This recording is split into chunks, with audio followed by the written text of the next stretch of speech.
27 अप्रैल को प्रधानमंत्री नरेंद्र मोदी चौथी बार 30 मुख्यमंत्रियों के साथ कॉन्फ्रेंस कॉल करेंगे। लॉकडाउन पर बड़ा फैसला लेंगे। फिर एक बार प्रधानमंत्री नरेंद्र मोदी मास्क लगाकर अपने दफ्तर में बैठे होंगे। सामने होंगे देश के 30 मुख्यमंत्री।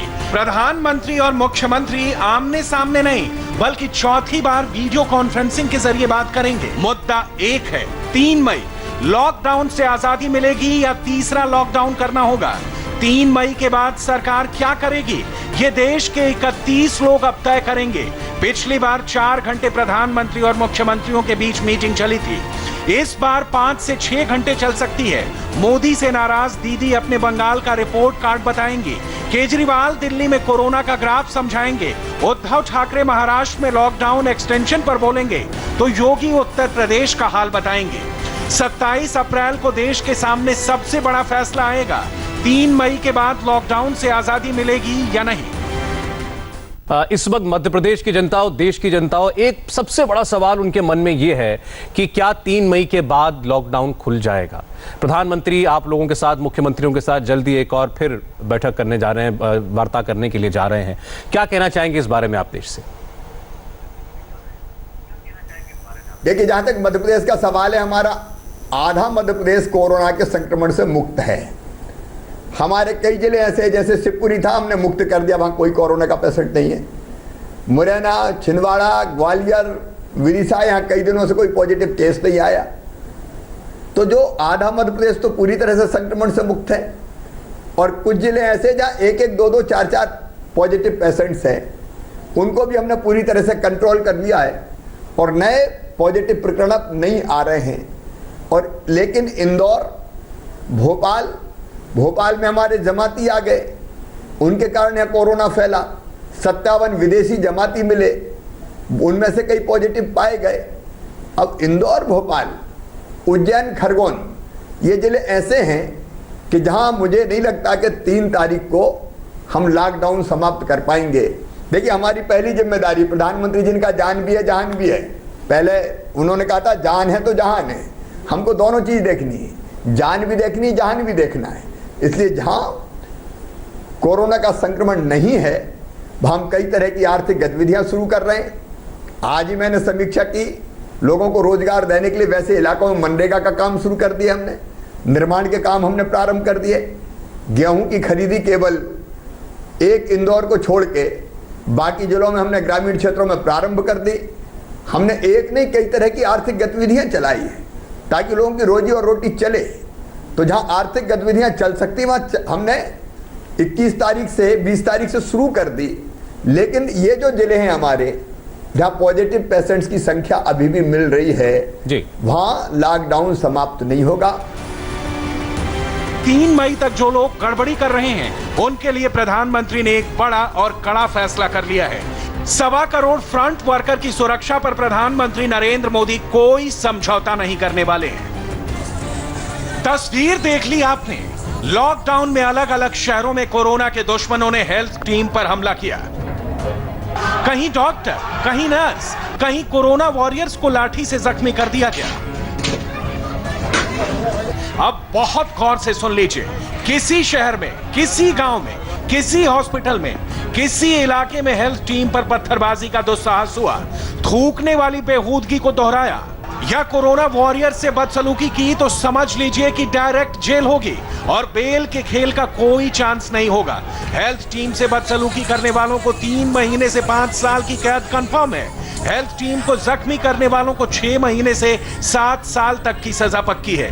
1 लाख से 5 लाख जुर्माने के साथ। यही है प्रधानमंत्री मोदी का नया अध्यादेश। इस अध्यादेश की जरूरत पड़ी क्योंकि लगातार घटनाएं डॉक्टरों पर पत्थरबाजी की हुई, घटनाएं नर्स के साथ बदसलूकी की हुई, घटनाएं हेल्थ टीम पर हमले की हुई, घटनाएं पीपीई को फाड़ने की हुई, घटनाएं आइसोलेटेड वार्ड में हुई।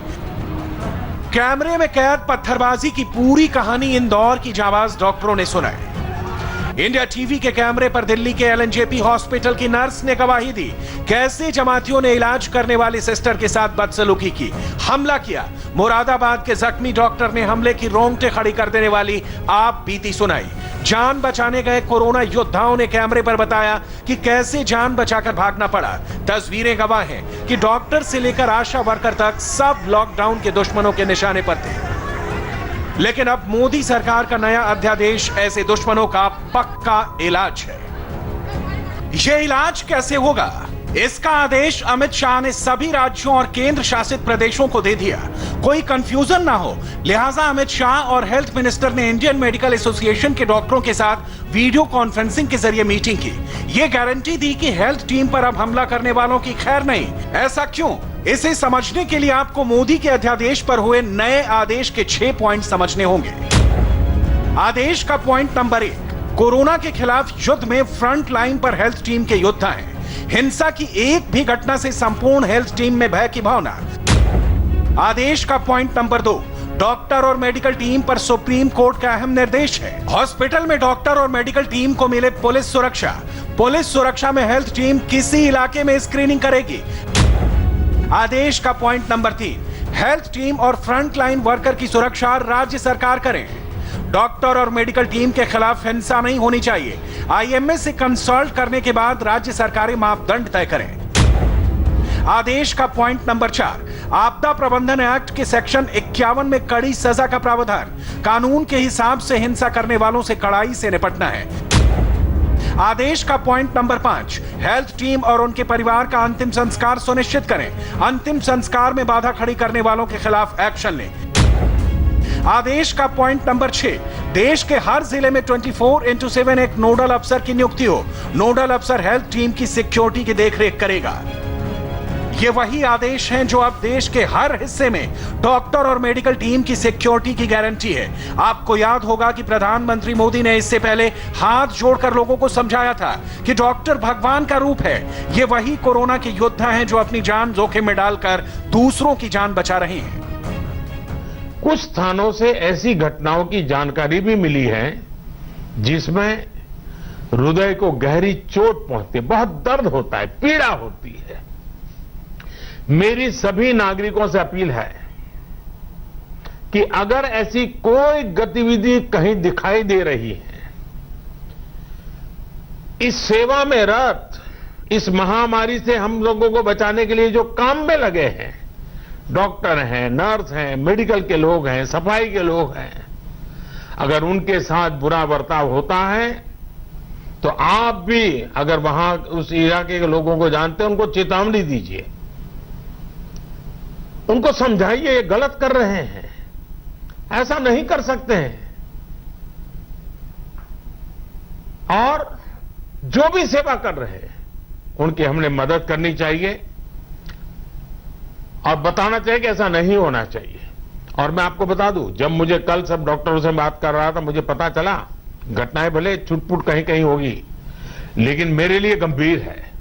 और इसलिए मैंने तत्काल गृह विभाग को, राज्यों के सभी डीजीपी को सख्ती से काम करने के लिए कहा है कि